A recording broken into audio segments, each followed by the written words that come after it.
The curate does the bard. The new curate was an enthusiastic young man, but, judging by his conversation when he came to supper at the home of the sisters Belinda and Harriet Bede on his first night in the village, his enthusiasm related more to his theatrical exploits than to his calling. Mr. Percival had been a member of the Cambridge Footlights while at the university, and although clearly he had not achieved the heights of fame enjoyed by some of his fellow members, he reminisced about productions in which he had been involved. Proof of his dramatic flair became evident in his first nativity play. The Sunday school children, normally given to inaudible mutterings, had been encouraged to project their voices to the back of the hall. The shouting was a little too much even for the deafer ears of the older villagers, and the star, instead of a wobbling cardboard shape lowered from the ceiling, took on human form and danced across the stage. Crashing into the manger endeared the child all the more to her assembled relatives. And now he proposed to direct an evening of Shakespeare in aid of church funds. Such were his powers of persuasion that the most unlikely people had been coerced into taking part, and the whole village could talk of nothing but rehearsal schedules, costumes, makeup, and cues. Miss Jenner, Miss Smiley, and Miss Pryor had, to everyone's amusement, agreed to act in a scene from Macbeth as the witches, the three weird sisters. Miss Beard was to play Hecate. Whether or not this signalled a thawing of the relationship between her and Miss Jenner after the unpleasantness between them, or an escalation of hostilities, no one could quite determine. Harriet Bede rather surprised herself by being rather good at this acting thing, as she termed it. The end of the first half was to be the drinking scene from Twelfth Night. Harriet was to play Maria. Mr. Percival, who sang well, Feste the Jester, although Mr. Percival's serious demeanour was rather unjester-like. A church warden of rather rotund appearance, the drunken rogues to Toby Belch, and a lanky, thin youth from the choir, the hapless Sir Andrew Aguecheek. Malvolio had proved problematic until the Archdeacon, who at first was recalcitrant to agree, relented and took the part. An evening without being able to hear the sound of his own voice proved impossible to contemplate. He threw himself into the role of that curmudgeonly character with gusto. Not content with that, and perhaps feeling a little miffed that Mr. Percival had nabbed the best speeches, for, after all, he was a poor preacher compared with himself, the Archdeacon thought, he insisted on performing All the World's a Stage speech from As You Like It. The rest of the programme consisted of some other famous soliloquies and speeches performed by willing volunteers. And some of the older children from the Sunday school were to enact scenes from Romeo and Juliet, with delicate lines suitably cut for propriety's sake. Father Ploughman from the neighbouring church, not wishing to be left out, offered to recite 2 sonnets. The final scene of the evening, and intended to round off a grand entertainment, had been devised by Mr. Percival. Making use of Harriet's ability, he decided to have excerpts from Antony and Cleopatra, Cleopatra's lines mourning Antony, and her own death speeches. All other parts had been cut, save for a few lines, but those were to be performed not by the usual female attendants, but by 2 male servants. Miss Jenner's nephews were to have the honour. The discussions about costumes provided for some heated debate. Harriet was determined to play Maria in a splendid Elizabethan costume. But she is Olivia's serving maid, Mr. Percival argued. Harriet declared that she was more akin to a lady in waiting, and thus would wear court dress. Mr. Percival lost the argument, as Belinda could have predicted, and Harriet sent for a catalogue for costume hire and ordered a handsome Elizabethan dress. But her finest moment was to be reserved for the finale, where she would be dazzling in a magnificent Egyptian costume. The asp would be represented by a rubber snake, rescued from a box containing costumes for a long-forgotten Adam and Eve tableau. Belinda Bede, not one to put herself forward, had agreed to be the prompter. This took all her tact and skill at later rehearsals, as, with the exception of Harriet, Mr. Percival, and the Archdeacon, Agatha, his formidable wife, made sure he was word perfect by the time they were ordered to be off the book. People were pretty hopeless at doing lines, and Belinda needed all her wits about her. The witches rather muddled up the spells in the Macbeth extracts. But as the speeches served solely as an introduction for Mr. Percival to perform the famous tomorrow and tomorrow speech, quite out of context, he was rather indifferent to the muddles, and Belinda was given carte blanche to ignore most of the egregious items thrown into the pot. For something wicked this way comes was the cue for Mr. Percival to perform. When the great evening finally arrived, it appeared that indeed there was all too much of Mr. Percival, for he also performed Hamlet's to be or not to be soliloquy. It was easy to see why he hadn't followed his famous counterparts into starring roles on the London stage, as he was given to melodramatic flourishes in inappropriate places, provoking much amusement from the audience and a great deal of stifling of laughter with handkerchiefs. The Archdeacon's Malvolio went down well, the audience recognising a truth about their vicar in the puritanical character.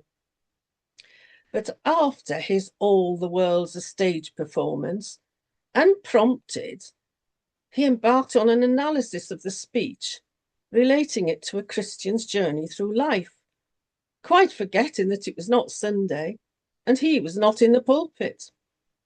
Hissed, urgent, repeated, "Get off!"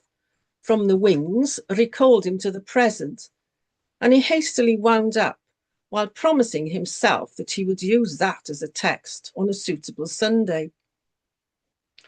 Mr. Percival, rather cross at the untoward sermon, threw in for good measure Mark Antony's friend's Roman's countryman from Julius Caesar, to the puzzlement of the audience, as it was not in the programme. Belinda, in the prompt corner, sighed. Was the evening to be a succession of the clerics outdoing one another? For Father Plowman then added 2 more sonnets to the 2 he had rehearsed. The older Sunday school children delighted everyone performing excerpts from Romeo and Juliet, and all agreed that Romeo did well to keep his composure when the balcony collapsed, depositing Juliet amongst the paper flowers borrowed from the Easter box, which passed as a flower bed.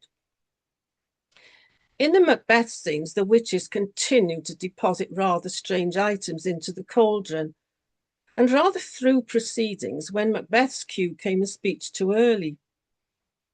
Belinda valiantly, but in vain, tried to work the speeches back into order, but after hearing "fillet of a fenny snake," the asp making its first appearance, 4 times, the audience realised that something had gone wrong, even if they were unfamiliar with the play. Macbeth, bobbing unceremoniously in and out of the wings ready for his tomorrow speech, didn't help matters. Happily, despite everything and against all the odds, the evening was a success, an undoubted success. But no one quite ever managed to fathom out what exactly had happened to make it so. The audience, in silent anticipation of what was billed as a glorious finale, were rewarded when the curtain slowly opened to reveal a regal Queen of Egypt. The spotlight hit Cleopatra, ceremoniously and majestically enthroned. But before Harriet could begin "His legs bestrid the ocean," the unmistakable tune of the sand dance, unmistakable to those who had been on a trip to the London Palladium and seen it, was heard from the piano. And Miss Jenner's nephews, resplendent in their Egyptian costumes, hired by Harriet, entered, scattering sand, and proceeded to perform the well-known and amusing Wilson and Keppel routine. Harriet sat transfixed in horror, while the audience, pent up after an evening alternating between tittering and giggling at forgotten lines and audible prompts and sheer boredom, erupted into howls of hysterical laughter, cheers, whistles, and foot stamping. Belinda, hardly daring to look, peered from the prompt corner through a gap in the curtain at the Archdeacon, who had seated himself back in the audience after his performances. He was doubled up with laughter, slapping his thighs in huge enjoyment, and even Belinda found herself giggling.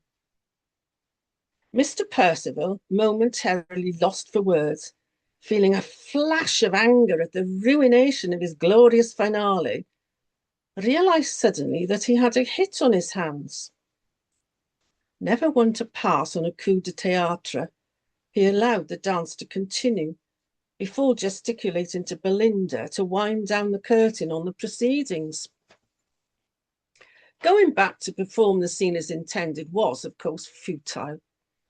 Unintentionally, it was a good note on which to finish the night. Brushing aside Harriet's protestations, he asked Belinda to open the curtains once more, and Miss Jenner's nephews gallantly took Cleopatra by her hands and led her to a stately curtain call. Despite her annoyance and frustration, Harriet had the presence of mind enough to realise that the whole thing had been a triumph. As she took her bow, someone shouted, "What a sport! 3 cheers for Miss Bede." And the cheers rang out, followed by a spontaneous chorus of, "For she's a jolly good fellow." Harriet graciously and with dignity accepted the tribute with something approaching pleasure. Of course, there was an inquest. Miss Jenner's nephews, no one ever did find out their names, and the pianist were questioned. At the last moment, someone had given them a paper with the instructions to perform the sand dance. Apparently, the nephews had once burst into an impromptu rendition of it while waiting for a rehearsal to start. They thought that Mr. Percival had written the notes. No one owned up. But the culprit, if culprit there were, must surely have been at the sand dance rehearsal and witnessed it. Memories, though, proved to be unreliable, as every member of the cast either denied being present, or couldn't recall dates, or didn't notice any impromptu dance. What dance? They'd say with faux innocence. Wisely, as the whole thing had ended on a high note, Mr. Percival let the matter drop. He quite enjoyed taking the credit for the entertaining end to the evening, debunking the bard. It did him no harm in the village, as previously he'd been thought of as a stuffed shirt, and now people seemed to think he had a terrific sense of humour, a good egg. People smiled at him as he strolled by and shouted cheerful greetings.